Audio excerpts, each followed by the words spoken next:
Bien, les ambassadeurs parlent debout et le vulgum pecus parle assis. Voilà, c'est comme ça. Je suis dans la forêt, faisait dire Julien Gracq au lieutenant Grange dans le balcon en forêt. Nous y sommes. C'est vraiment absolument merveilleux ce décor. Je suis venu ici une première fois sur cette scène en hommage à quelqu'un que certains d'entre vous connaissent peut-être qui s'appelait André Beau, qui était le fils je crois, du régisseur ou de l'un des gardiens de Valençay, à l'époque du dernier duc de Valençay, entre les deux guerres et immédiatement après la Seconde Guerre mondiale, et qui s'est pris d'affection, qui a passé son enfance dans cet endroit, qui s'est pris d'affection et d'amour pour Valençay, et qui en est devenu probablement l'historien le plus pointu et le plus précis, qui a commis un certain nombre de livres sur l'histoire de Valençay à l'époque de Talleyrand. Il est mort il y a 5 ans et nous étions ici, avec la Société des Amis de Talleyrand, dont le président actuel est présent ici, le voilà, il est dans le petit balcon du supérieur. Nous avions porté hommage à André Beau, que j'aimais beaucoup. Et donc je suis, ne serait-ce que pour ça, d'ailleurs je lui dédie cette petite introduction aux diplomatiques, très ému d'être ici en souvenir de lui et avec vous. Je suis aussi très heureux d'introduire ces diplomatiques. Très belle initiative de Sylvie Giroud, de monsieur le maire de Valençay, des autorités du château. Je crois que cette idée de réintroduire l'histoire de la diplomatie et évidemment l'histoire de Talleyrand dans cet endroit qu'il a tant aimé, où si cet homme était double, certainement la bonne partie du personnage se trouvait à Valençay et pas à Paris. Il y a des chances. On m'a demandé de parler d'introduire ces diplomatiques par un propos sur ce qu'on pourrait appeler, en réminiscence et en pensant à Descartes, en parlant du discours de la méthode. Je ne suis pas sûr que le terme de discours de la méthode aurait plu à Talleyrand, qui était plutôt du côté des usages, au profit ou aux dépens des procédures.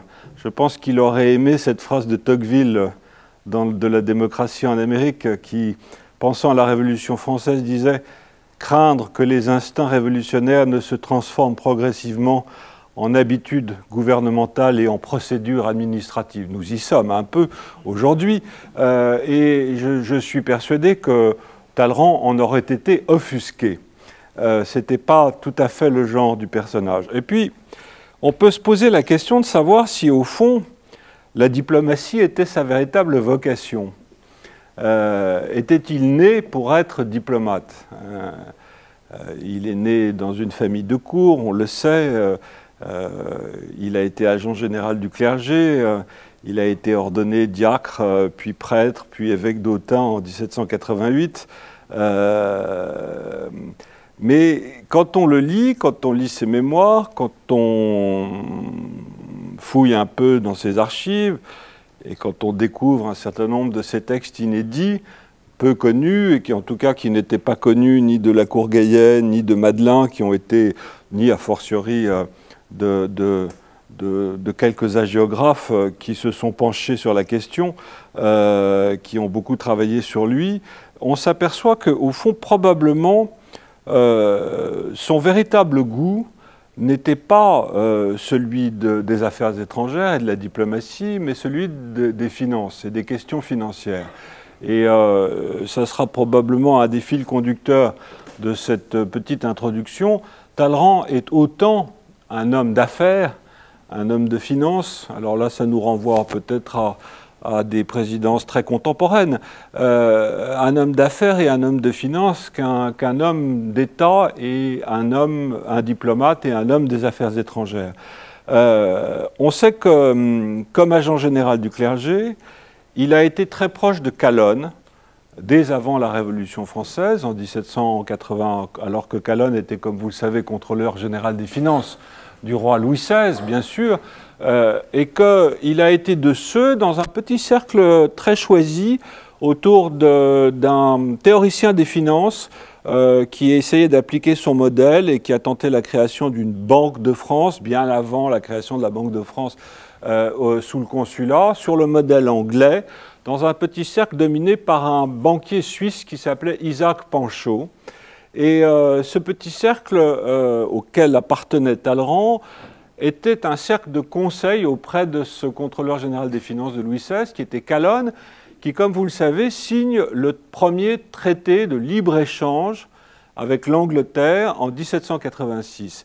Et la première véritable action politique de Talleyrand est une action financière, c'est d'avoir contribué à ce traité de libre-échange, qui a d'ailleurs été plus ou moins bien reçu en France, parce que ça fragilisait en grande partie l'industrie, et notamment l'industrie textile française dans les dernières années de l'Ancien Régime, et ça a peut-être en partie contribué à la Révolution française de 1789.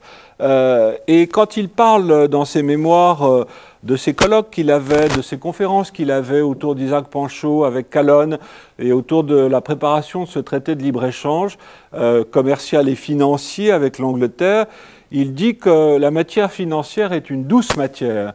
Il aime profondément ce travail spéculatif, mais également pratique sur les finances. Et l'occasion m'a été donnée à plusieurs reprises au cours de mes recherches sur Talleyrand, depuis maintenant plus de 15 ans, de découvrir des plans de finances manuscrits de l'écriture, entièrement d'ailleurs pour certains d'entre eux de l'écriture de Talleyrand, notamment un plan tout à fait passionnant qui n'est pas publié à destination du premier consul de Bonaparte en 1801, dans lequel il est question de tenter une asphyxie du pouvoir financier de l'Angleterre dans la lutte que mène la République française contre l'Angleterre depuis 1792 et qui se poursuivra, comme vous le savez, jusqu'en 1815. Donc il est probable que lorsque Bonaparte le confirme Talleyrand au ministère de ce qu'on appelait des Relations extérieures et non pas des Affaires étrangères, après le coup d'État de Brumaire en 8, lorsque Bonaparte accède au pouvoir, la fameuse scène de Saint-Cloud, foutez-moi tout ce monde-là dehors, les fameux conseillers des 500 éparpillés dans les jardins de Saint-Cloud, il est probable que Talleyrand aurait espéré plutôt le ministère des Finances que le ministère des Affaires étrangères. Il se trouve que, tout en continuant à pratiquer la finance, et on sait qu'avant la Révolution, il spécule, il participe et prend des actions sur ce qui pourrait être considéré à l'époque comme les start-up des années 2000, c'est-à-dire les mines de charbon d'Anzin et un certain nombre de manufactures et d'entreprises extrêmement innovantes pour l'époque à la fin du XVIIIe siècle. On sait aussi qu'il était un extraordinaire connaisseur des taux de change et qu'il a beaucoup profité de ces occasions-là et qu'il a été et qu'il est resté jusqu'à la fin de sa vie très au courant et très à même et très connaisseur des questions financières et des questions économiques d'une façon générale. Et on peut dire qu'au fond, il est peut-être l'un de ceux qui a le mieux et le plus introduit la part économique dans les négociations diplomatiques qu'il a menées, en particulier au début du consulat, lorsqu'il va être le ministre des quelques 21 traités de paix que la République française va signer avec toute l'Europe, y compris avec l'Empire ottoman, et l'Angleterre en 1802, c'est le traité de paix d'Amiens. Donc cette question financière lui a toujours été chère. Mais les circonstances ont fait qu'il va devenir progressivement le fondateur, le créateur, l'inventeur de la diplomatie contemporaine. La Révolution a probablement été en partie responsable de cette vocation en trompe-l'œil qui a été celle de Talleyrand vis-à-vis des affaires étrangères. La première mission diplomatique qui lui est confiée à la toute fin de la période dite de monarchie constitutionnelle. Louis XVI est encore au pouvoir, mais il n'est plus que le premier fonctionnaire de l'État ou de la nation. On parlait peu d'État, alors que le mot d'État est cher à Talleyrand, mais il était question plutôt au début de la Révolution de nation. Dumouriez est ministre des Affaires étrangères. Dumouriez est proche de Talleyrand, il est proche de tous les milieux, y compris de Danton d'ailleurs, mais proche de ces milieux girondins qui sont aux affaires à ce moment-là, dans les premiers mois de 92. On sait que les Girondins n'ont pas encore été expulsé par les montagnards, comme ils le seront l'année suivante, en juin 1793. Et il est envoyé par Dumouriez en Angleterre, à Londres. C'est une mission diplomatique officieuse pour négocier le maintien de la neutralité anglaise vis-à-vis de ce qui va devenir la toute jeune République française, un peu turbulente, qui a cette ambition de propager les principes de la Révolution, la Déclaration des droits de l'homme à toute l'Europe et qui, vous pouvez l'imaginer, effraie un peu les différentes cours européennes, y compris l'Angleterre. Et donc Talleyrand va avoir cette première mission diplomatique en janvier et février 1792 à Londres, où il est autorisé à négocier une toute petite partie du fleuron de la monarchie française, qui étaient les îles sucrières des Antilles, et en particulier une petite île que tout le monde a oubliée, qui est l'île de Tobago, qu'il est chargé de proposer en échange du maintien de la neutralité du roi d'Angleterre vis-à-vis de la monarchie constitutionnelle française, qui deviendra bientôt, après la prise des Tuileries le 10 août 1792, la jeune République du 21 septembre 1792. Donc première mission diplomatique qui va se renouveler une deuxième fois lorsque, au début de la Terreur, après le renversement du roi, après la prise des Tuileries, on lui confie une deuxième mission tout aussi officieuse qui lui est confiée par Danton directement, qui est à la tête du comité exécutif qui remplace le roi lui-même, qui a été enfermé entre-temps à la tour du Temple et qui bientôt sera jugé et condamné à mort par la Convention nationale le 21 janvier 1793, vous le savez. Et donc il retourne en Angleterre. Entre-temps, l'armoire de fer est découverte aux Tuileries. On découvre les correspondances que Talleyrand, Mirabeau et beaucoup d'autres ont eues avec la cour. Et Talleyrand est inscrit sur la liste, la fatale liste des émigrés, ce qui va l'amener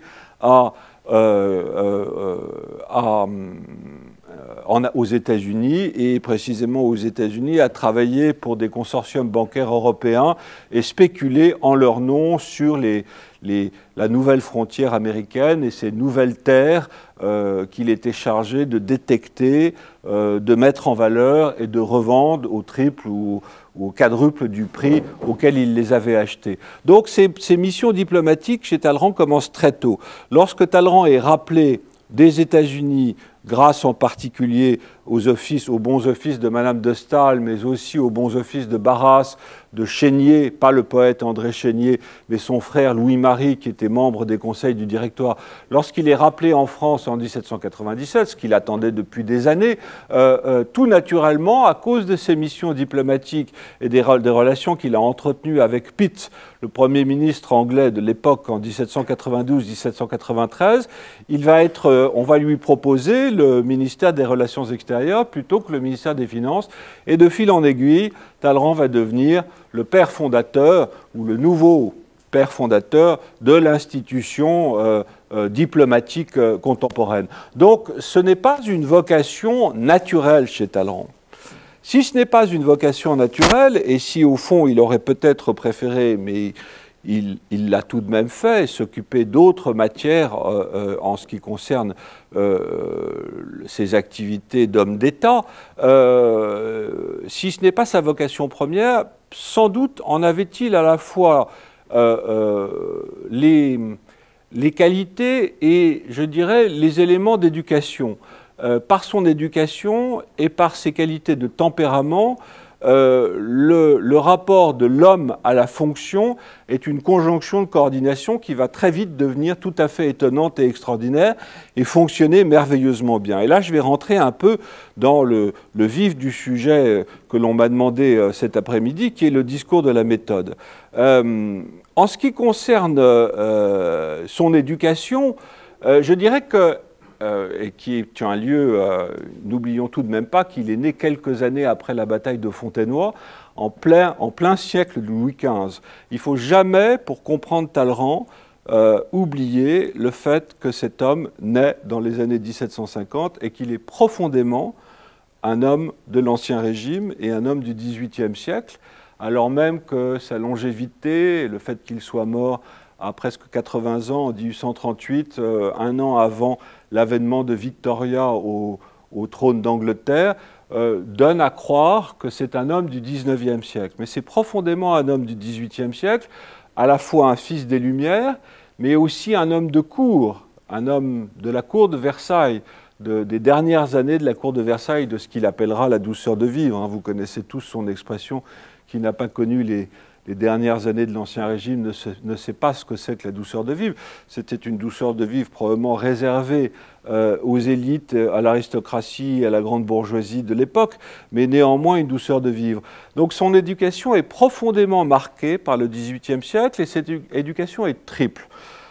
Premier élément, étant donné que ses parents, je ne vais pas rentrer dans les détails parce qu'on va s'en tenir au discours de la méthode, mais étant donné que ses parents le destinent et vont le destiner très vite, non pas à une carrière militaire, mais à une carrière ecclésiastique, Talleyrand va être confié à l'institution et au séminaire de Saint-Sulpice, qui est un petit peu la pépinière des évêques à la fin de l'Ancien Régime, et il va garder un profond souvenir et une profonde reconnaissance à l'éducation, au-delà de ce qu'il a pu dire de son malaise et du malaise qu'il a éprouvé à la veille de son ordination comme prêtre et au malaise qu'il éprouvait dans la cour de récréation du séminaire de Saint-Sulpice qui se trouve sur l'emplacement de l'actuelle place de Saint-Sulpice, devant l'église, la fontaine dite des 4 points cardinaux qui se trouve sur la place Saint-Sulpice, remplace un peu l'ancien séminaire dont il ne reste qu'une seule partie qui malheureusement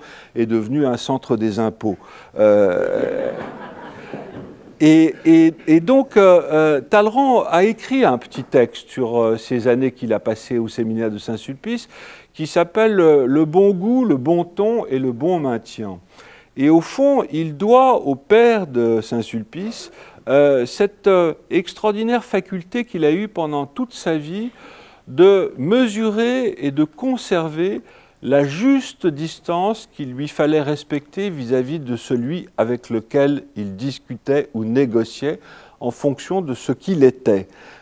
Cette propension et cette capacité à poser la virgule au bon endroit de la phrase, à avoir l'intuition des bons usages à un moment donné d'une négociation ou d'une conversation, et peut-être aussi à poser les silences quand ils devaient être posés.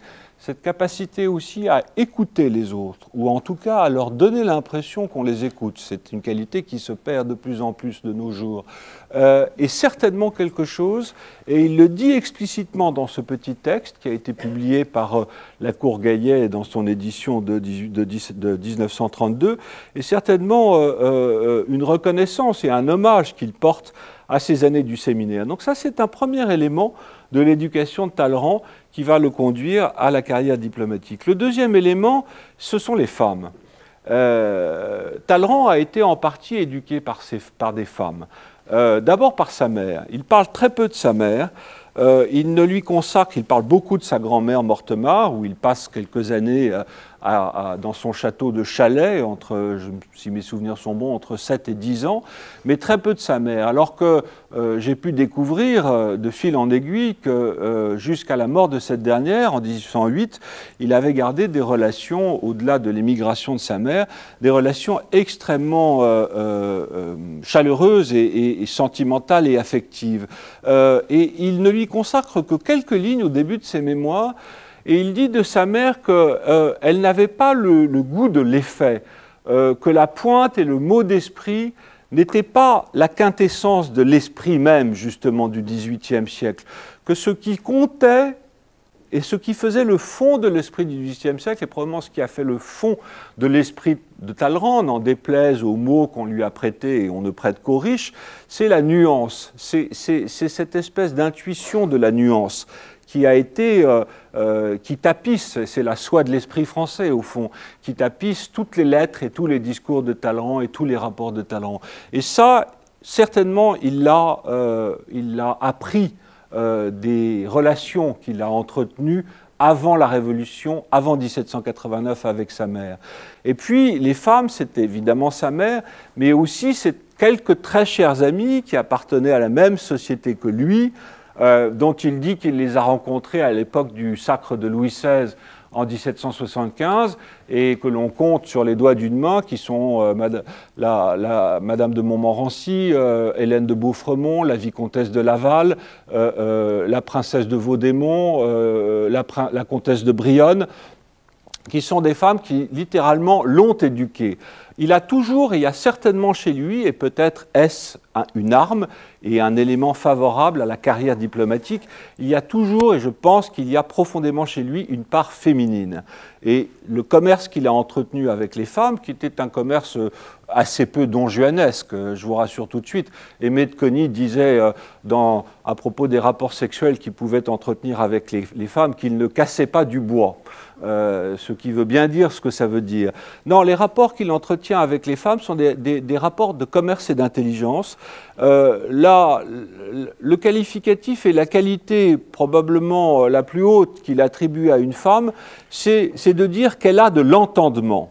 Avoir de l'entendement, c'est précisément comprendre les nuances d'une conversation, être capable d'agir entre les lignes d'un texte ou d'un discours et de réagir au bon moment, lorsqu'il le faut, au moment où il le faut. Et ça, Talleyrand a toujours pensé que les femmes avaient cette disposition d'esprit infiniment plus que les hommes. Et si Talleyrand a eu cette disposition d'esprit au cours de sa carrière diplomatique, c'est peut-être en partie parce qu'il avait cette part féminine en lui, en tout cas cette influence des femmes qui a été très profonde avant la Révolution, et puis ensuite parce que si Talleyrand a été fidèle à quelque chose, il a été fidèle à ses amis de son enfance et de son adolescence, à ses amis d'Ancien Régime. Lorsqu'il écrit à Hélène de Beaufremont dans les années 1830, apprenant la grave maladie de la vicomtesse de Laval, qui était une de ses plus vieilles et chères amies, il a cette expression, il dit « Après tout, je ne suis qu'une vieille machine aimante ». Eh bien voilà, l'image scintillante du mal qu'on a fait de Talleyrand, c'est aussi la vieille machine aimante, cet homme qui est resté jusqu'à la fin de ses jours fidèle à quelques-unes de ses amitiés féminines de l'Ancien Régime. Donc, deuxième élément de son éducation qui le conduit à la diplomatie, c'est ce commerce des femmes. Et ça va bien au-delà de ce que disait Napoléon. Monsieur de Talleyrand a toujours des femmes plein les poches. Et en effet, Talleyrand lui a présenté Madame Waleska à Varsovie en 1807. Mais vous aurez compris que ça va bien au-delà de ça. Ça va bien au-delà de la conquête féminine. C'est quelque chose de beaucoup plus profond chez Talleyrand. Et puis, il y a un troisième élément d'éducation qui, évidemment, est un héritage familial, c'est l'éducation de cour. N'oublions pas tout de même qu'il est issu d'une famille assez peu fortunée, la branche cadette des Talleyrand, mais en même temps, et ça, il va contribuer à rétablir la fortune de la famille, vous pouvez lui faire confiance, mais en même temps, une famille qui vit des pensions de cour. Sa mère est dame pour accompagner la reine Marie-Antoinette et son père a été menin du dauphin, c'est-à-dire menin du père de Louis XVI. Et donc c'est une famille qui vit en partie à Versailles. Et Talleyrand va, très jeune, avant même d'être l'abbé de Périgord, puis l'évêque d'Autun, va se frotter à la cour de Versailles. Il va en tirer un certain nombre d'enseignements. D'abord, l'importance qu'il va toujours accorder à l'étiquette.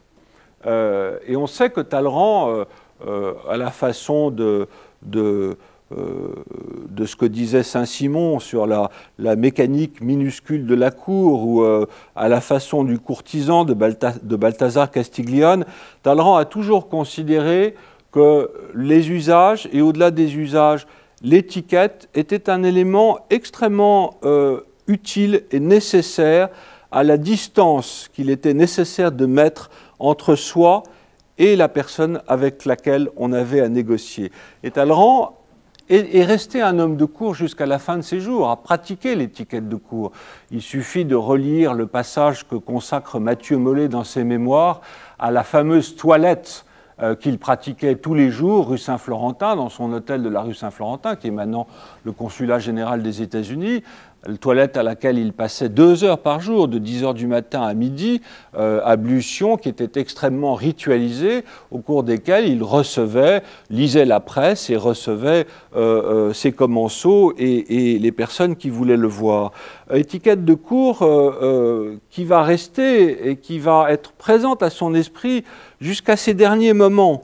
lorsqu'il est sur le point de mourir, qu'il est en mai 1838, qu'il est rue Saint-Florentin, et qu'il a la surprise de recevoir 2 jours avant sa mort, et qu'il est dans des souffrances absolument considérables, et qu'il a la surprise de recevoir Louis-Philippe, roi des Français. Il a cette phrase que probablement seul Louis-Philippe et lui-même pouvaient comprendre en 1838, en plein règne de la bourgeoisie. « C'est un grand honneur, sire, que votre majesté fait à ma maison ». Bien entendu, le mot de maison n'est pas prononcé avec un M minuscule, ce n'est pas la maison matérielle avec les murs, les salons et les antichambres, c'est la maison avec un grand M, c'est-à-dire la maison des Talleyrand-Périgord, la dynastie des Talleyrand-Périgord. Et ça, c'est un usage de cour auquel Talleyrand est resté fidèle jusqu'à la fin de ses jours. On pourrait dire, dans un sens, en parodiant un peu Edgar Faure, que certes la girouette a tourné, mais la tige de la girouette est restée droite. Et la tige de la girouette, c'est la maison de Talleyrand, jusqu'à ces artifices généalogiques qui vont faire que Talleyrand souscrira à cette légende qui voudrait que la famille de Talleyrand du XVIIIe siècle soit l'héritière des barons de Périgord du XIIe et du XIIIe. Vous connaissez le mot merveilleux de Louis XVIII. Monsieur de Talleyrand ne se trompe que d'une lettre. Il n'est pas de Périgord, il est du Périgord. Donc, il n'empêche qu'il est resté fidèle à cette tradition-là. Donc, il y a ces éléments d'éducation qui sont extrêmement importants. Un héritage de cette éducation de cour, et je pense que je ne vais absolument pas pouvoir aller au bout de mon propos, parce qu'il y a beaucoup de choses à dire sur cette question de la méthode diplomatique chez Talleyrand, mais un héritage de cette éducation de cour, c'est certainement cette capacité qu'il a eue tout de même si Talleyrand n'avait pas une âme de courtisan, et ne l'a jamais été. Il y a une espèce d'indépendance d'esprit chez lui, qui a d'ailleurs profondément énervé les révolutionnaires et toute la génération des romantiques du XIXe siècle. Cette façon qu'a eu Talleyrand de traverser la Révolution de façon très détachée, si j'ose dire en bas de soie et perruque poudrée, est quelque chose qui ne plaisait pas aux romantiques, qui au contraire se sont plu à porter la douleur de la Révolution en bandoulière pendant tout le XIXe siècle. Donc ça c'est un élément qu'il faut souligner. Ce n'était pas un courtisan, mais il savait flatter. Et cet usage, cette petite musique extrêmement douce de la flatterie, qui s'inscrit un peu de façon anachronique par rapport aux époques qu'il a traversées, c'est-à-dire la Révolution et l'Empire, où l'humour était plutôt un humour de corps de garde, hérité tout de même des futurs maréchaux d'Empire, et où on n'avait pas vraiment l'usage de l'œil de bœuf de Versailles et de cette flatterie très douce héritée de la cour de l'Ancien Régime. Mais il suffit de relire quelques-unes des lettres qu'il adresse à Bonaparte lorsqu'il est ministre des Relations extérieures de Bonaparte sous le consulat. Il lui écrit particulièrement lorsqu'il séjourne aux eaux de Bourbonne-l'Archambault, et en particulier en 1801, il y a là une salve de lettres on est en pleine négociation du Concordat, qu'il suit depuis Bourbonne, mais sa mauvaise jambe, je parlerai de sa jambe tout à l'heure, l'oblige, et il était un peu hypocondriaque, à suivre ce régime des eaux quasiment tous les ans, entre Bourbonne et Cauterets, où il se rend sur les Pyrénées de temps en temps. Et de Bourbonne, il écrit presque quotidiennement à Bonaparte, et à un moment donné, il apprend que Bonaparte s'est enrhumé, qu'il est à la Malmaison et il s'est enrhumé. Et il lui répond ceci, citoyen premier consul, les rez-de-chaussée et votre bibliothèque ne vous vont pas, seules les hauteurs vous conviennent. Et puis il a cette phrase absolument merveilleuse, je suis incomplet lorsque je suis loin de vous.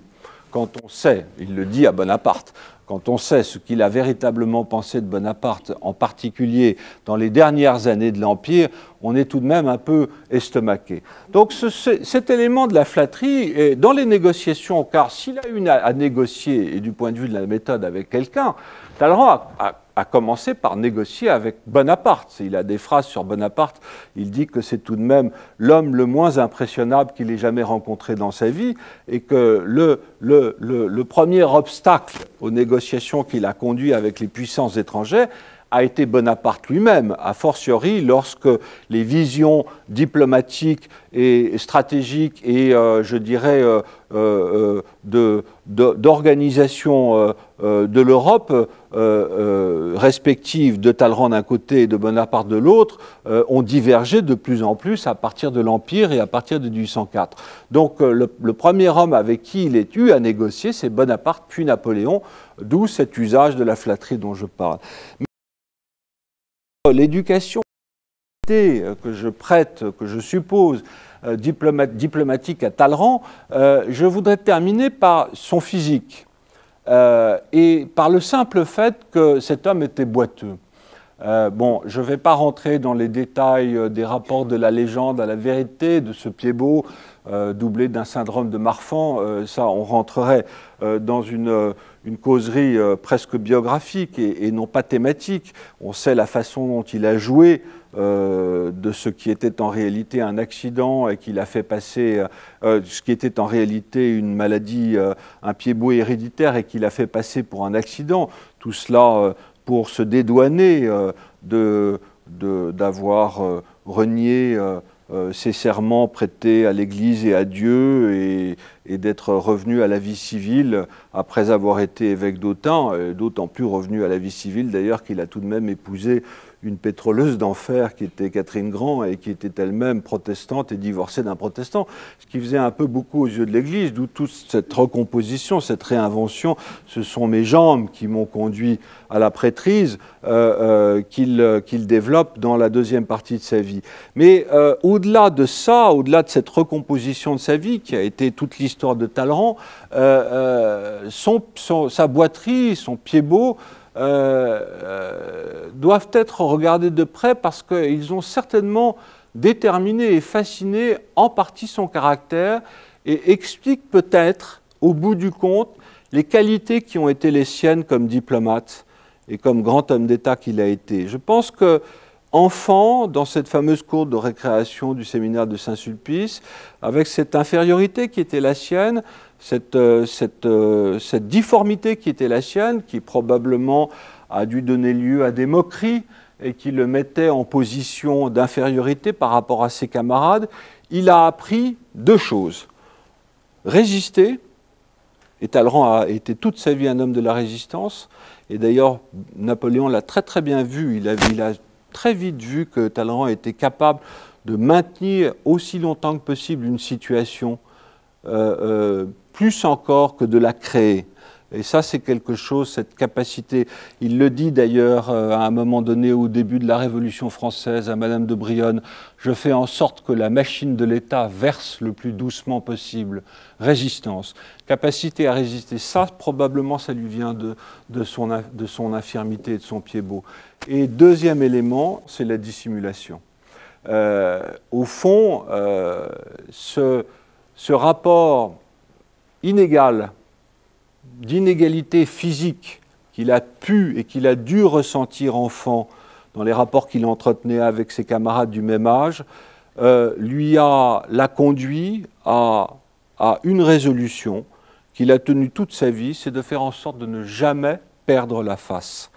Et pour ne pas perdre la face, porter des masques, se dissimuler et dissimuler sa vie, sa pensée, ses actions. Vous connaissez la fameuse phrase qu'il assène ou que Madame de Kilangzene lui prête, je veux que pendant des siècles on parle et on s'interroge sur ce que j'ai fait, ce que j'ai voulu, ce que j'ai été. Je pense que cette capacité de dissimulation qui constitue le fond du tempérament, de la nature profonde de Talleyrand, lui vient de ses années d'enfance et de ce Pied-Bot dont il a fait ce qu'il a pu, qu'il a réinventé comme il a pu, mais qui certainement a façonné son caractère et l'a peut-être aidé dans un certain sens à devenir le très grand diplomate qu'il a été. Donc, vous l'aurez compris, Talleyrand diplomate est un homme de dissimulation et ce sera la deuxième partie. Je ne sais pas jusqu'à quelle heure... Sylvie, jusqu'à quelle heure ai-je? C'est déjà fini. Merci, Louis-Do. Tu me sauves. Encore 10 minutes. Bon, alors je vais essayer d'aller, parce que j'avais prévu d'en dire 10 fois plus. Mais c'est ça le problème de faire un plan. C'est la première fois de ma vie que je fais un plan, et il y en avait beaucoup trop sur le plan. Bon, je vais quand même vous parler de cette capacité qu'a eu Talleyrand à la dissimulation, parce qu'elle est intéressante rapportée à son action diplomatique et à sa carrière diplomatique. Sainte-Beuve, dans un des portraits qu'il lui consacre, le dit très bien. Talleyrand a été l'homme de la recomposition de sa vie. En effet, il a passé sa vie à se recomposer par rapport aux événements, et évidemment à se recomposer en espérant se redonner une cohérence qu'il avait par ailleurs aux yeux de la postérité, et c'est toute l'écriture de ses mémoires et d'un certain nombre de textes qu'il a confiés à Dorothée de Dino puis à Adolphe de Bacourt. Mais cette dissimulation, je vais essayer de vous la présenter sous ces deux faces. Ce qui est visible et ce qui est invisible.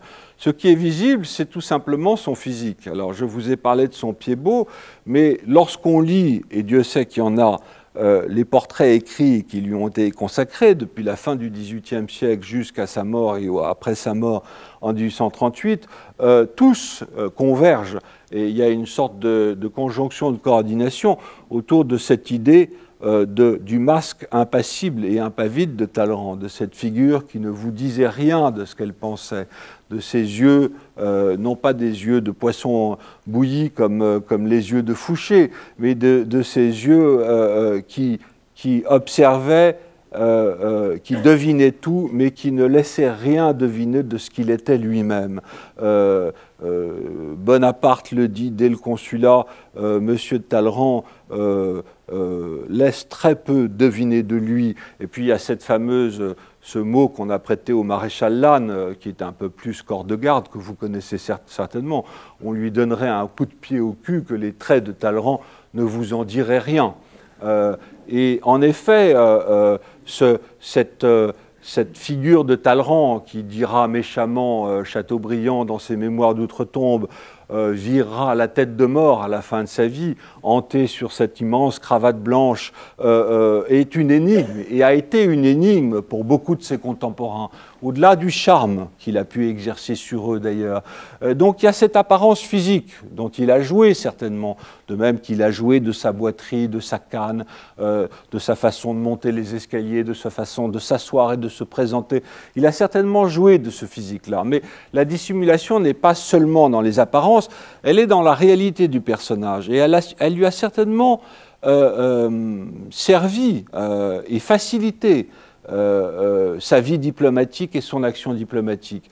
Vous le savez, Talleyrand, toute sa vie, a donné à croire, ou a prétendu, que la lenteur, sinon la paresse, devait être élevée au rang d'axiome diplomatique principal de tout bon diplomate qui se respecte. Vous connaissez la façon dont il présente lorsqu'il donne sa démission du ministère des Relations extérieures après la paix de Tilsit en 1807, la façon dont il présente ses bureaux de la rue du Bac à son successeur. Il n'a jamais considéré qu'il avait un successeur, d'ailleurs, dont tout le monde a oublié le nom, qui était le comte de Champagny, et qui va devenir un pâle ministre des Relations extérieures après lui, de 1807 à 1810. Il lui présente ses bureaux en disant « Monsieur de Champagny, surtout, lorsque vous exercerez vos fonctions, surtout pas de zèle. Il y a bien quelques petits expéditionnaires qui font un peu trop vite leurs lettres, mais surtout pas de zèle. Hâtez-vous lentement. » Et il le dit, on lui prête peut-être ce mot, voyez-vous, dans ma vie, je ne me suis jamais pressé et pourtant je suis toujours arrivé à temps. Évidemment, ça relève de peut-être en partie de la légende, mais il est certain, il y a aussi ce mot que Mignet lui prête après sa mort en 1839, mais qu'il a probablement prononcé. D'ailleurs, l'Empire a été perdu lorsque l'empereur a fait un quart d'heure plus tard ce que j'obtenais qu'il fasse un quart d'heure plus tôt. Et il y a cette espèce dans cet éloge et cette apologie de la lenteur, il y a certainement une position qui a été celle de Talleyrand, homme diplomate par excellence, homme des évaluations, qui évalue une situation, et il faut du temps pour évaluer une situation, face à un homme qui était plutôt, non pas un joueur de whist ou de bridge, mais un joueur d'échecs, et qui était plutôt, du point de vue de sa culture, du côté de l'anticipation. Donc c'était l'attelage de l'eau et du feu, et cette résolution de Talleyrand autour de cette apologie de la lenteur était certainement un élément utilisé dans les rapports qu'il pouvait entretenir avec Bonaparte, qui, aux yeux de Talleyrand, agissait toujours trop vite. Mais on n'est jamais plus fort lorsqu'il faut agir rapidement que lorsqu'on donne à croire qu'on est lent et paresseux. Et n'oublions tout de même pas que Talleyrand a été l'homme de 3 coups d'État. Fructidor en 7, le coup d'État du Directoire contre les conseils, mené en septembre 1797, le coup d'État de Brumaire en 8, qui est celui de l'avènement de Bonaparte, auquel Talleyrand participe quand même amplement, et puis un coup d'État qu'il va mener pratiquement tout seul, qui est cette fameuse journée du 31 mars 1814, où il reçoit Alexandre Ier à la tête des armées victorieuses sur les armées, la grande armée napoléonienne, et où il invente un nouveau régime qui est le régime de monarchie constitutionnelle qui sera incarné par Louis XVIII à partir du mois de juin 1814. Ça, c'est aussi un véritable coup d'État. Et on n'est jamais aussi fort pour organiser et préparer un coup d'État que lorsqu'on donne à croire qu'on n'en est pas capable, qu'on est plutôt l'homme de la lenteur, des hésitations, de ceux qui jettent, comme disait Vitrolles, toutes les chances et tous les poids dans les chances de l'avenir. Et donc, Talleyrand, c'est ce paradoxe-là. C'est cet homme de la lenteur dans les apparences, mais cet homme extrêmement précis, extrêmement rapide dans la réalité de son action diplomatique. Donc ça, c'est un élément important.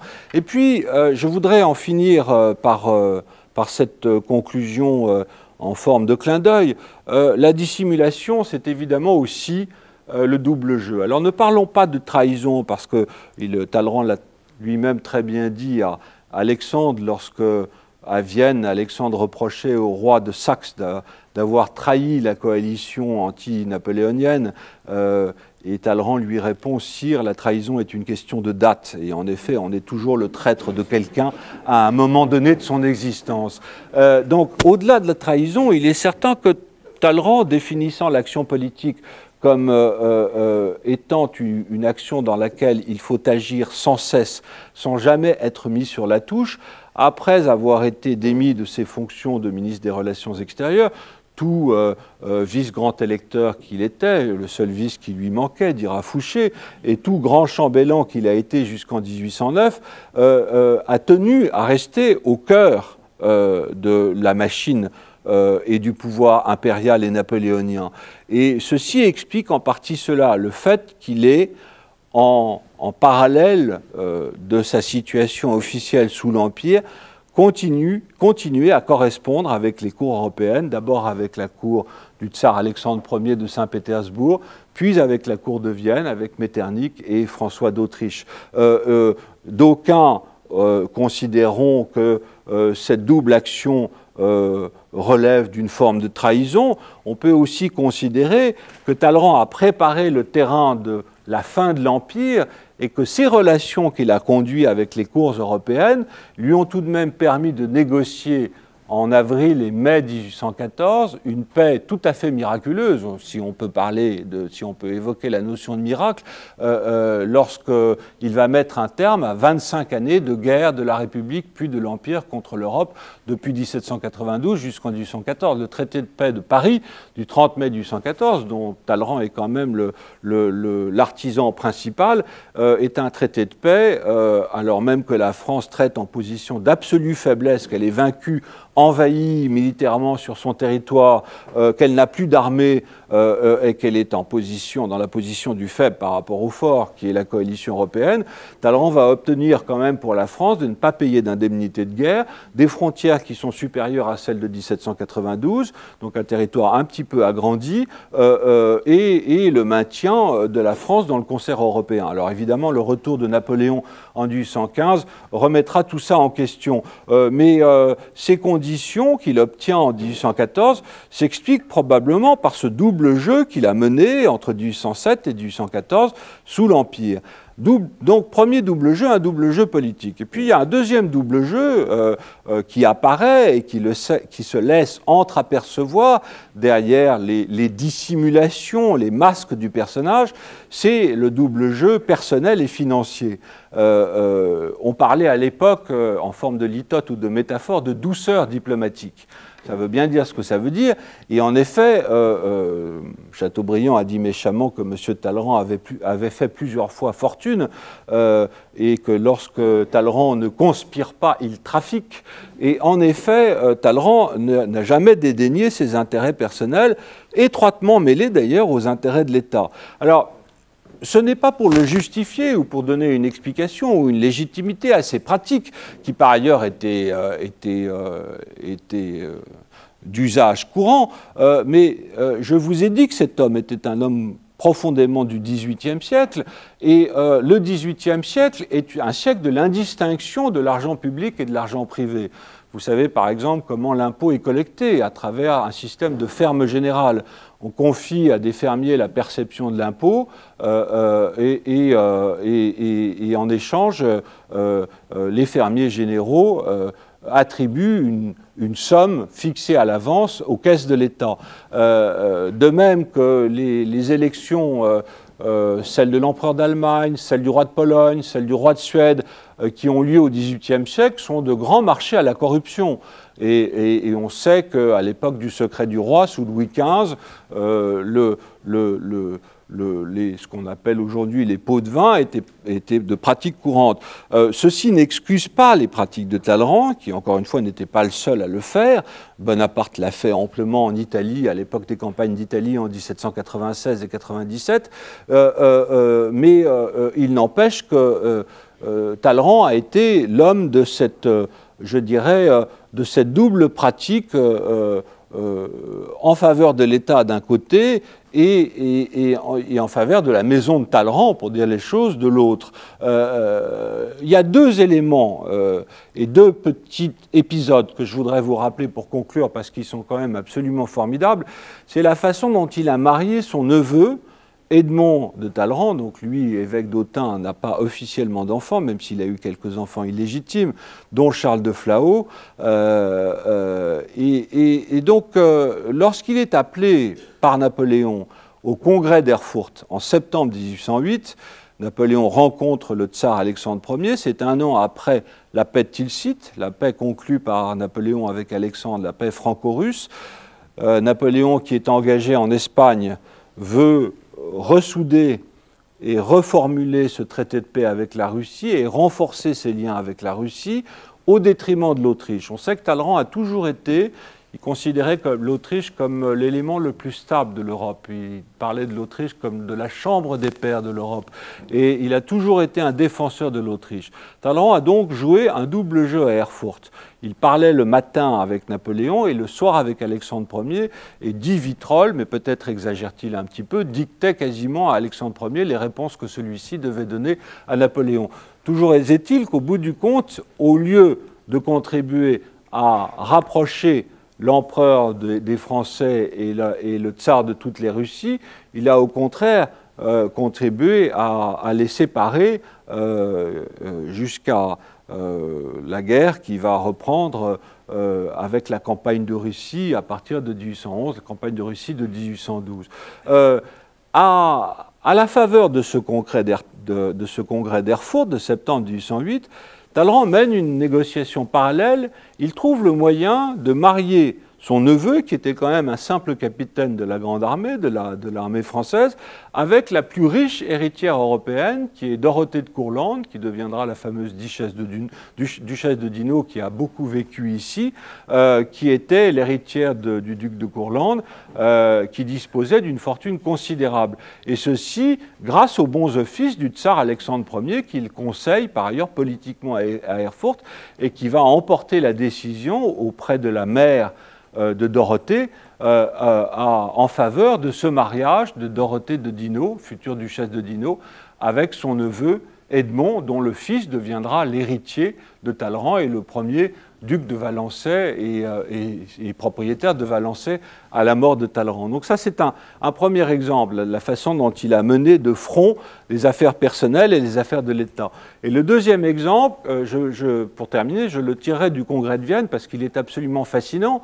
Au Congrès de Vienne, où Talleyrand mène une action tout à fait étonnante, où il arrive tout de même, à mon avis, à sauver l'Europe d'une guerre prochaine et à maintenir la paix européenne au moins jusqu'à la guerre de 1870. Et ça, certainement, il y a contribué très fortement en maintenant, par exemple, le royaume de Saxe comme un espèce de tampon entre deux ambitions contrariées et contraires qui était l'ambition prussienne de la maison de Brandebourg d'un côté et l'ambition autrichienne de la maison de Habsbourg de l'autre. Le fait qu'il ait maintenu comme un espèce de coin entre ces deux ambitions, cet ensemble, cet agrégat de petits royaumes, la Bavière, la Saxe et de petites principautés allemandes, a certainement préservé l'Europe de la guerre, au moins jusqu'en 1870. Mais en parallèle de ces négociations politiques, de ces discussions politiques, Talleyrand va, une fois de plus et une deuxième fois, mener des négociations personnelles autour de ce que Napoléon lui avait accordé en 1806, qui était la principauté souveraine de Bénévent.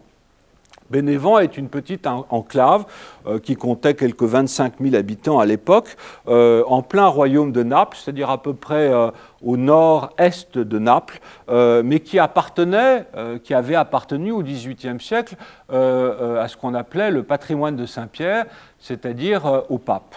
Et donc Napoléon fait de lui en 1806 le prince souverain de Bénévent, d'où son titre de prince de Bénévent, mais il se trouve qu'à la chute de l'Empire et l'abdication de Napoléon en 1814, comme la principauté de Bénévent est rattachée à l'Empire français, en théorie et juridiquement, il n'en est plus le propriétaire. Et malgré cela, Talleyrand va faire en sorte de négocier très très cher et de vendre très très cher une principauté qui ne lui appartient plus depuis un an. Comment vendre très cher quelque chose qui ne vous appartient pas? Ça, Talleyrand était très très fort. Et pour cela, il va jouer sur les rivalités d'intérêt et de possession de Bénévent qui existent entre le roi de Naples, c'est-à-dire Ferdinand de Bourbon. Il va même aussi jouer avec Murat, qui était à l'époque encore le roi de Naples, mais surtout avec Ferdinand de Bourbon, qui va recouvrer son royaume de Naples à la faveur du Congrès de Vienne en 1815, rivalité entre les Bourbons de Naples et le pape. Et il va trouver le moyen tout de même de vendre son duché, sa principauté de Bénévent, 2 millions de livres de l'époque. Il faut peut-être multiplier par 7 ou 8 pour avoir le chiffre en euros. Je vous rappelle, principauté qui ne lui appartient plus, et non seulement de vendre cette principauté 2 millions de livres de l'époque, mais de se faire payer les revenus d'une principauté qu'il a vendue jusqu'à la fin de ses jours par le pape à hauteur de 60 000 livres par an. L'addition totale, c'est 4 millions. Et il trouve un tour de passe-passe, il se fait attribuer un petit caillou au large de la Calabre, qui est l'île de Dino, d'où le titre de duc de Dino. Il est fait duc de Dino, et il faut bien que ce rocher qui n'est habité à personne produise un revenu, et donc sur ce rocher, le pape verse dans les caisses napolitaines la somme convenue qui est censée être les revenus de ce caillou, duché de Dino. C'est absolument époustouflant. Moi, je salue l'artiste tout de même, parce que non seulement il a travaillé dans le sens des intérêts de la France et de l'État français, mais aussi dans le sens de ses propres intérêts. Moi, je trouve ça tout à fait épatant, et j'en finirai là. Je vous remercie de votre attention.